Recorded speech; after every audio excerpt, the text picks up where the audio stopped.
there guys, gals, and non-binary pals, GM Potter here. Welcome to my channel where I review books and bookish things. I try to upload on Thursdays, alternating Thursdays, with some extra videos sprinkled in here and there. Today we are doing a advanced reader copy and ARC review of A Rivalry of Hearts by Tessonja Odette. Let's get into it.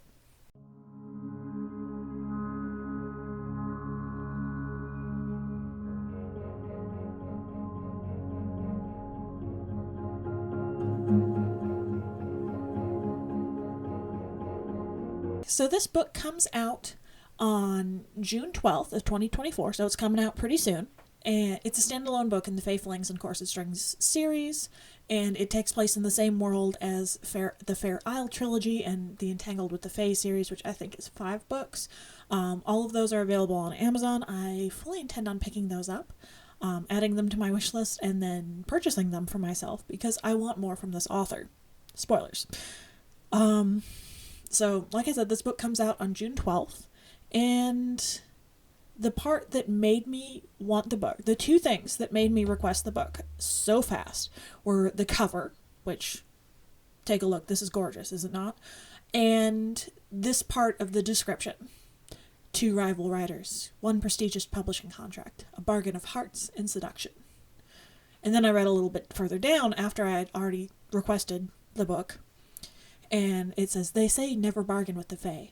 They also say don't get drunk on Fae wine. Yet romance author Edwina Danforth has managed to blunder with both on her first visit to the infamous Faelands. Now she's trapped in a magic-fueled bet she barely remembers with a man she'd be happier to forget. The terms? Whoever can bed the most lovers during their month-long dueling book tour wins the coveted publishing contract. The win should be easy for Edwina. She's known for penning scintillating tales of whirlwind romance. There's just one problem. Her imagination vastly exceeds her bedroom experience, but when failure means plummeting her career back into obscurity, losing isn't an option. Her handsome Fae rival, William Haywood, poses an even greater challenge. Not only are his looks aggravatingly perfect as his track record behind closed doors, but he has his own reasons for playing to win, and he won't go down without a fight. Unless, of course, it's a different kind of going down.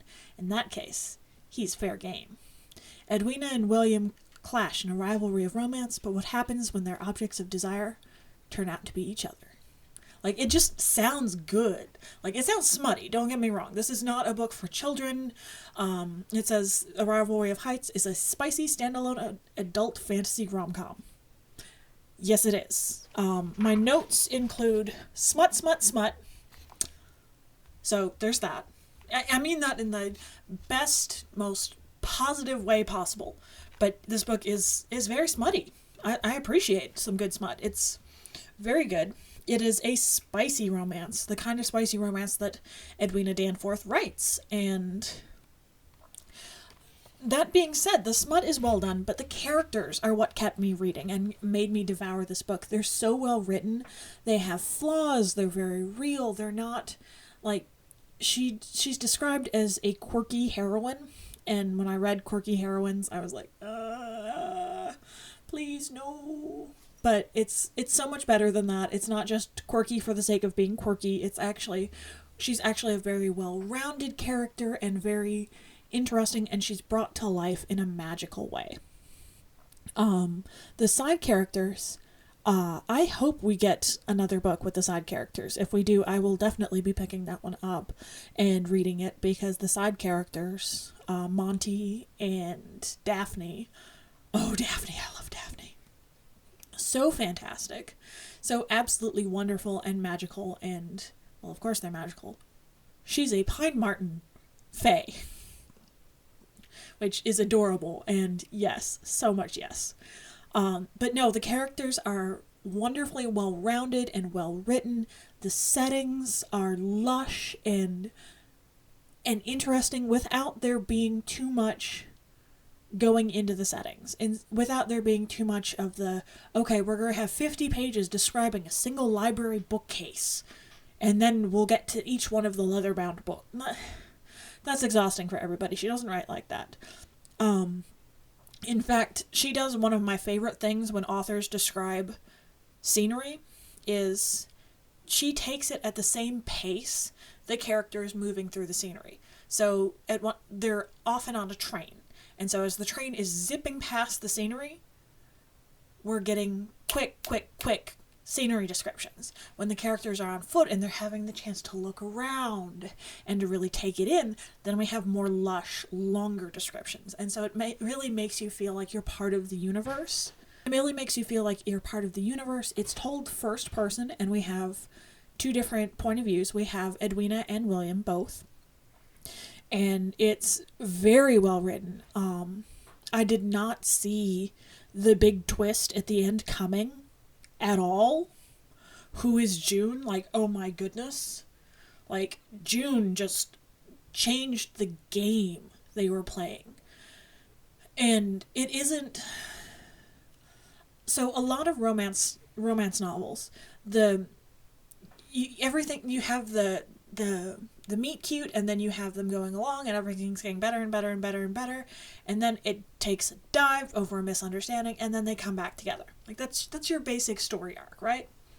Usually the where things go badly, the miscommunication could have been resolved with a 5-second conversation. This is not that. This is an omission and a deception, and it wounds the other character in such a way that, yes, is a little bit over the top, but it's understandable too. Like, it's very well done. I was reading it, and I'm looking down at the percentage, and I'm like, oh, we're getting closer to it. We're getting closer to it. I don't want to get to that part in the book. And then we got to it, and I had to stop reading on my Kindle app and just close my phone and be like, oh my goodness. And I had to take a break because I was like... And then the explanation comes, and it doesn't make everything right, but it also doesn't... It explains things the way they need to be explained, but it doesn't make everything all right again. Everything's not sunshine and rainbows all of a sudden, which it can't be with the kind of deception. It's so good, y'all. Like, this book is absolutely amazing. I have the ebook copy. Obviously, I got the ARC, but I will be buying a physical paperback copy when it comes out. I've already pre-ordered it. It comes out June 12th, like I said. And I'm very excited for this book. I cannot wait to get my hands on it. I've already read it once. I plan on reading it a few more times. Easily I'll be reading it more times. I'm very excited to be reading it more times. I love this book. I love this book. Like, this book is easily 5 stars. This is one of the better books I've read this year. And I don't say that lightly. I've read... Goodness gracious, how many books have I read this year? I think I read 45 or 46 so far of the 80 I intended to read. And this book is just phenomenal. Easily the best book I have read this year so far. Like, this book is absolutely amazing. So, should you read this? Yes, 1,000 times yes. Please go buy this book. It's an indie author. It's an indie publisher. Let's show them some love, please. We need indie voices in our literary scene. So yeah, again, thank you so much to NetGalley and Victory Editing NetGalley Co-op for providing me with an ARC or advanced reader copy of this book for no charge in exchange for my honest review. All thoughts and opinions are my own. Who else's would they be? Let me know what books you're looking forward to coming out this summer. I'm always open to more books. More books is a good thing. It's my favorite kind of books. Too many books. So let me know in the comments down below. Don't forget to like, share, and subscribe, and I'll see you in the next one. Bye.